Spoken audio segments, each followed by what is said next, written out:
तो फाइनली मणिपुर में president rule को खत्म कर दिया है, मींस राष्ट्रपति शासन को समाप्त कर दिया गया मणिपुर में, और एक न्यू डेमोक्रेटिक गवर्नमेंट को अपॉइंट किया गया है under the chief minister of Khemchand Singh. तो कैसे किसी भी स्टेट में प्रेसिडेंट रूल को इंपोज किया जाता है, कैसे उसको रिमूव किया जाता है, उसके क्या क्या इफेक्ट्स होते हैं, वो सारी चीजें समझते हैं कि प्रेसिडेंट रूल के बारे में।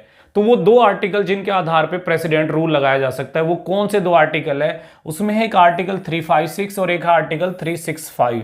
जनरली मोस्टली टाइम 356 के आधार पे आज तक प्रेसिडेंट रूल इंडिया में इंपोज हुआ है। अगर बात करें टोटल लगभग 134 टाइम इंडिया में प्रेसिडेंट रूल अप्लाई हो चुका है, जिसमें से मोस्टली टाइम मणिपुर रहा है और यूपी रहा है। मणिपुर में सबसे ज्यादा टाइम प्रेसिडेंट रूल इंपोज हुआ है, लगभग 11 टाइम, और यूपी में लगभग 10 बार प्रेसिडेंट रूल लग चुका है। तो वो कौन से क्राइटेरिया, कौन सी कंडीशन है जिसके बेसिस पे प्रेसिडेंट रूल इंपोज होता है? 56 की बात करें अगर आर्टिकल 356 के आधार पे वो कौन से क्राइटेरिया, तो जनरली वो 2 से 3 है। एक है हैंग असेंबली, अगर किसी भी पार्टी को कोई क्लियर मेजोरिटी नहीं मिलती है और कोलिशन की कोई कंडीशन नहीं बन पाती है, तो जब तक न्यू इलेक्शन हो या फिर जब तक कोलिशन की कोई कंडीशन क्रिएट हो, तब तक प्रेसिडेंट रूल इंपोज किया जा सकता है। या फिर ब्रेक डाउन हो जाए कॉन्स्टिट्यूशनल मशीनरी का, मीन्स गवर्नमेंट काम करना बंद कर दे या इनएफिशिएंट हो जाए या फिर कोई पॉलिटिकल इंस्टेबिलिटी हो जाए, राइट्स हो जाए, उस आधार पे भी प्रेसिडेंट रूल लगाया जा सकता है।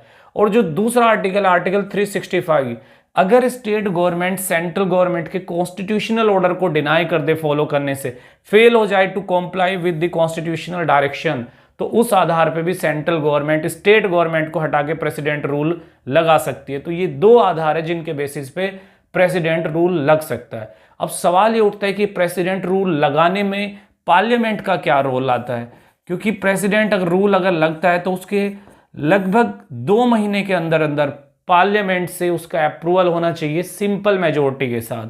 2 मंथ के अंदर अंदर पार्लियामेंट से उसका अप्रूवल होना चाहिए सिंपल मेजोरिटी के साथ, जिसके बाद 6 मंथ तक कंटिन्यू प्रेसिडेंट रूल लगाया जा सकता है। उसके बाद उसको बढ़ाकर लगभग 3 साल तक हर 6 मंथ को सिंपल मेजोरिटी के अप्रूवल के साथ कंटिन्यू किया जा सकता है। तो ये पार्लियामेंट का रोल होता है। हालांकि अगर प्रेसिडेंट रूल को रिमूव करना है तो जनरली प्रेसिडेंट एक डिक्लेरेशन के साथ उसको रिमूव कर सकता है, उसमें पार्लियामेंट का कोई अप्रूवल की रिक्वायरमेंट नहीं होती। अब सवाल ये आता है कि पार्लियामेंट्री जब अप्रूवल मिल जाता है तो प्रेसिडेंशियल जो रूल आ जाता है उसकी क्या इफेक्ट पड़ते हैं उस स्टेट पे, उस स्टेट की असेंबली पे, उस स्टेट की काउंसिल ऑफ मिनिस्टर पे या चीफ मिनिस्टर पे। तो जनरली ये होता है कि जब भी प्रेसिडेंट रूल लग जाता है तो उसके जो इफेक्ट्स पड़ते हैं स्टेट गवर्नमेंट पे, उस पर कुछ सर्टेन इफेक्ट होते हैं। जैसे कि सबसे पहली चीज कि जो उसकी स्टेट असेंबली होगी, विधानसभा, या तो वो सस्पेंड हो सकती है या डिसॉल्व हो सकती है, मीन्स उसको भंग किया जा सकता है या सस्पेंड किया जा सकता है सर्टेन टाइम के लिए। इसके अलावा जो एडमिनिस्ट्रेशन है वो गवर्नर के हाथ में आ जाता है और सेंट्रल गवर्नमेंट के इंस्ट्रक्शन से वो चलता है।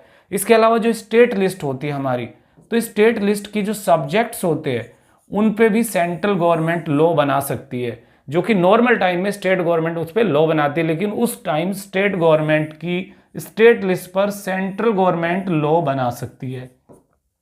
इसके अलावा पार्लियामेंट बहुत सारे ऐसे इंस्ट्रक्शन इशू कर सकता है स्टेट गवर्नमेंट या स्टेट के लिए, जो जनरल कंडीशन में स्टेट गवर्नमेंट अप्लाई करती है। अगर बात करें जुडिशियल रोल की कि जुडिशियल रोल क्या हो सकता है प्रेसिडेंट रूल में, तो जुडिशियल रोल के तहत प्रेसिडेंट रूल को रिव्यू किया जा सकता है।